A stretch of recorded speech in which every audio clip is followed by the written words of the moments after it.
Who am I? Why am I here? Ageless questions that human beings are still asking themselves today. While I have a pretty drawn-out answer for my thoughts on the second question, I'm not sure we have time, so I'll just answer the first. My name is Ben, and I was born in Southeast North Carolina. I was the oldest of 4 siblings, all brothers mind you, growing up on a tobacco farm. Most of our time was spent working in the fields and gardens or playing in the open country. I fished and swam in the river, played in the woods, and rode my bike alone to the local store. I found I loved to read and was especially fond of science fiction books.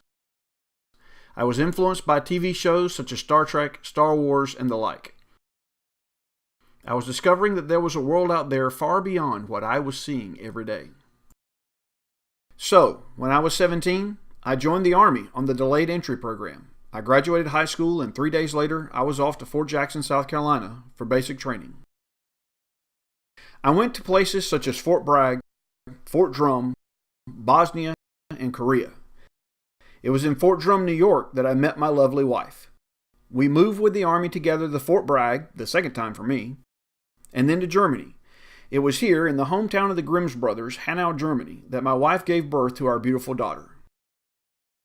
Then, after 14 years of enlisted service, I made a move that changed everything. I applied for flight school. I was accepted and went off to Fort Rucker, Alabama to become an Army aviator. That job took me to some more exotic places such as Iraq and Saudi Arabia, Hawaii, Fort Bragg again, and eventually back to Afghanistan. 5 years ago, we settled down in Fort Rucker, Alabama, and decided that this is where we wanted to stay. This would be the end of my active Army journey. So, after 24 years, I retired.